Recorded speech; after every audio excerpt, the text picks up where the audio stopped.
Chapter 3. Faith Visualization of and Belief in Attainment of Desire. The second step toward riches. Faith is the head chemist of the mind.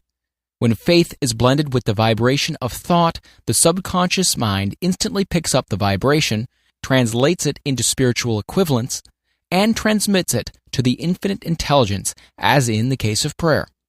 The emotions of faith, love, and sex are the most powerful of all the major positive emotions. When the three are blended, they have the effect of coloring the vibration of thought in such a way that it instantly reaches the subconscious mind, where it is changed into its spiritual equivalent, the only form that induces a response from the infinite intelligence. Love and faith are psychic, related to the spiritual side of man. Sex is purely biological and related only to the physical.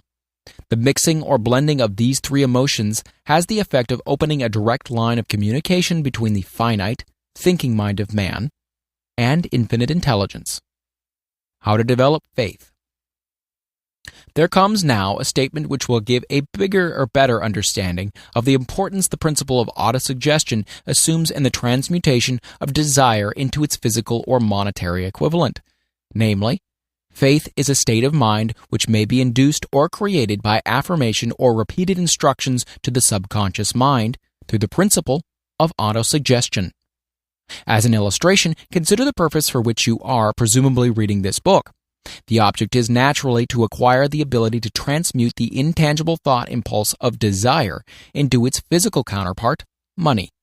By following the instructions laid down in the chapters on autosuggestion and the subconscious mind, as summarized in the chapter on autosuggestion, you may convince the subconscious mind that you believe you will receive that for which you ask, and it will act upon that belief, which your subconscious mind passes back to you in the form of faith, followed by definite plans for procuring that which you desire. The method by which one develops faith where it does not already exist is extremely difficult to describe, almost as difficult, in fact, as it would be to describe the color of red to a blind man who has never seen color and has nothing with which to compare what you describe to him. Faith is a state of mind which you may develop at will after you have mastered the 13 principles, because it is a state of mind which develops voluntarily through application and use of these principles. Repetition of affirmation of orders to your subconscious mind is the only known method of voluntary development of the emotion of faith. Perhaps the meaning may be made clearer through the following explanation as to the way men sometimes become criminals. Stated in the words of a famous criminologist, when men first come into contact with crime, they abhor it. If they remain in contact with crime for a time, they become accustomed to it and endure it. When they remain in contact with it for long enough, they finally embrace it and become influenced by it.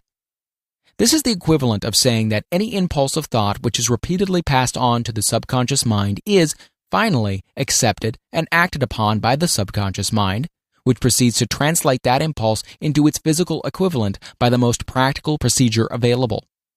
In connection with this, consider again the statement, all thoughts which have been emotionalized, given feeling, and mixed with faith, begin immediately to translate themselves into their physical equivalent or counterpart. The emotions, or the feeling portion of thoughts, are the factors which give thoughts vitality, life, and action. The emotions of faith, love, and sex, when mixed with any thought impulse, give it greater action than any of these emotions can do singly.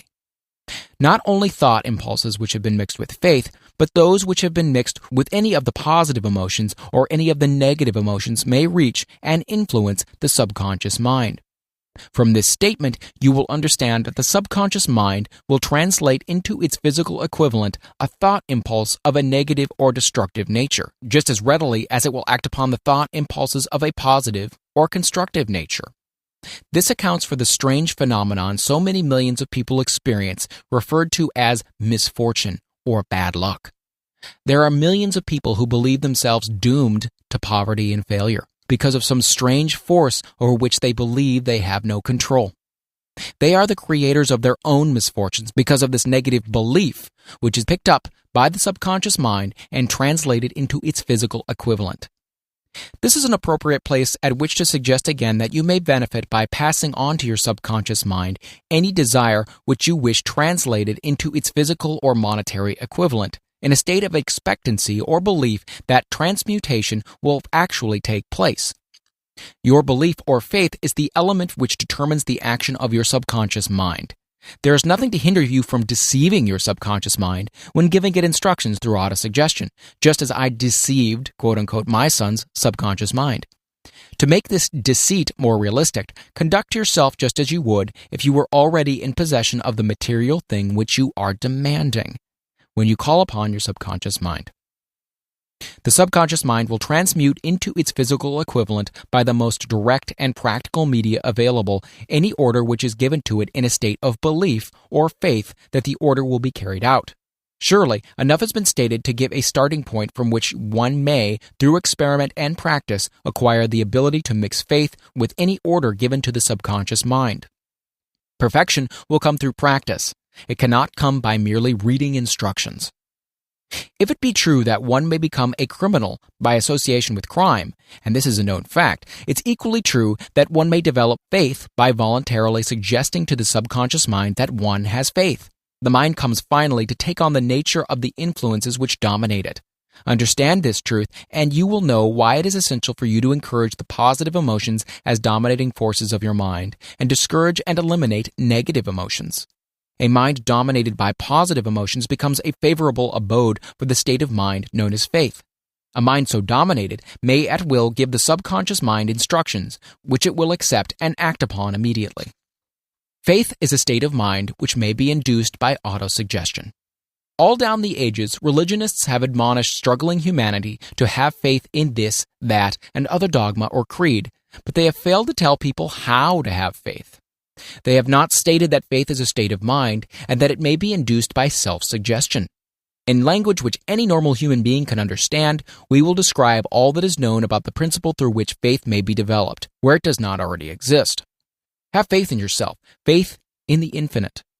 Before we begin, you should be reminded again that faith is the eternal elixir which gives life, power, and action to the impulse of thought. The foregoing sentence is worth reading a second time, and a third, and a fourth. It is worth reading aloud. Faith is the starting point of all accumulation of riches. Faith is the basis of all miracles and all mysteries which cannot be analyzed by the rules of science. Faith is the only known antidote for failure. Faith is the element, the chemical, which, when mixed with prayer, gives one direct communication with infinite intelligence. Faith is the element which transforms the ordinary vibration of thought created by the finite mind of man into the spiritual equivalent. Faith is the only agency through which the cosmic force of infinite intelligence can be harnessed and used by man. Every one of the foregoing statements is capable of proof. The proof is simple and easily demonstrated. It is wrapped up in the principle of autosuggestion. Let us center our attention, therefore, upon the subject of self-suggestion and find out what it is and what it is capable of achieving. It is a well-known fact that one comes finally to believe whatever one repeats to oneself, whether the statement be true or false. If a man repeats a lie over and over, he will eventually accept the lie as truth. Moreover, he will believe it to be the truth. Every man is what he is because of the dominating thoughts which he permits to occupy his mind. Thoughts which a man deliberately places in his own mind and encourages with sympathy, and with which he mixes any one or more of the emotions, constitute the motivating forces which direct and control his every movement, act, and deed. Comes now a very significant statement of truth. Thoughts which are mixed with any of the feeling of emotions constitute a magnetic force which attracts, from the vibrations of the ether, other similar or related thoughts. A thought thus magnetized with emotion may be compared to a seed which, when planted in fertile soil, germinates, grows, and multiplies itself over and over again until that which was originally one small seed becomes countless millions of seeds of the same brand. The ether is a great cosmic mass of eternal forces of vibration. It is made up of both destructive vibrations and constructive vibrations. It carries at all times vibrations of fear, poverty, disease, failure, misery, and vibrations of prosperity, health, success, and happiness, just as surely as it carries the sound of hundreds of orchestrations of music and hundreds of human voices, all of which maintain their own individuality and means of identification through the medium of radio. From the great storehouse of the ether, the human mind is constantly attracting vibrations which harmonize with that which dominates the human mind. Any thought, idea, plan, or purpose which one holds in one's mind attracts, from the vibrations of the ether, a host of its relatives, adds these relatives to its own force, and grows until it becomes the dominating, motivating master of the individual in whose mind it has been housed. Now let us go back to the starting point and become informed as to how the original seed of an idea, plan, or purpose may be planted in the mind. The information is easily conveyed.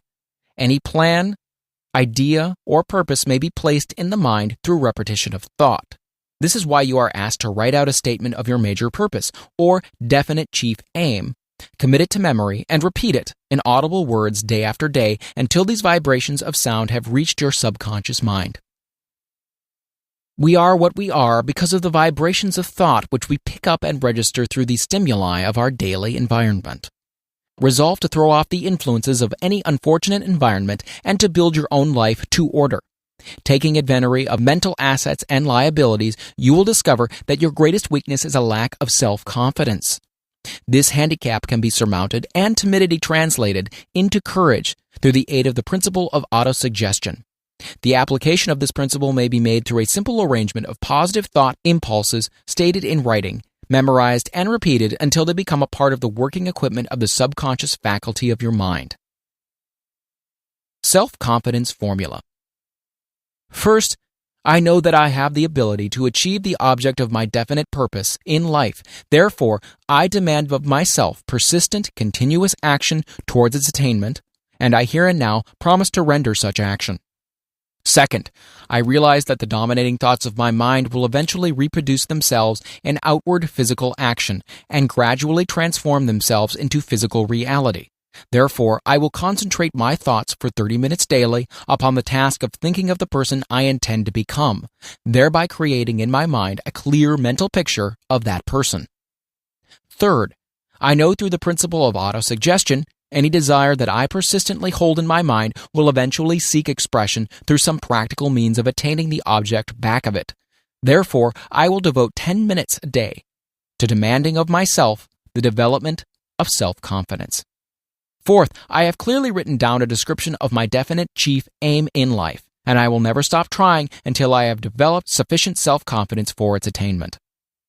Fifth, I fully realize that no wealth or position can long endure unless built upon truth and justice. Therefore, I will engage in no transaction which does not benefit all whom it affects.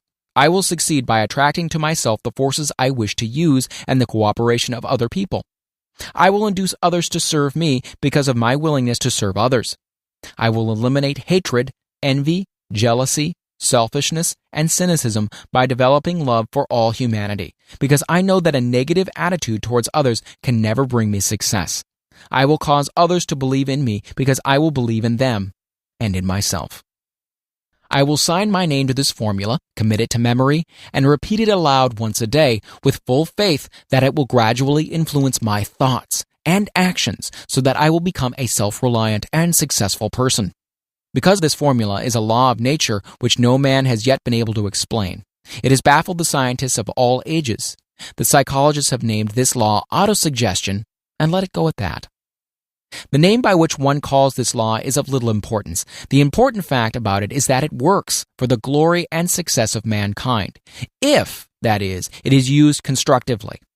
On the other hand, if used destructively, it will destroy just as readily. In this statement may be found a very significant truth, namely that those who go down in defeat and end their lives in poverty, misery, and distress do so because of negative application of the principle of autosuggestion. The cause may be found in the fact that all impulses of thoughts have a tendency to close themselves in their physical equivalent. The subconscious mind, the chemical laboratory in which all thought impulses are combined and made ready for translation into physical reality, makes no distinction between constructive and destructive thought impulses. It works with the material we feed it, through our thought impulses. The subconscious mind will translate into reality a thought driven by fear just as readily as it translates into reality a thought driven by courage or faith.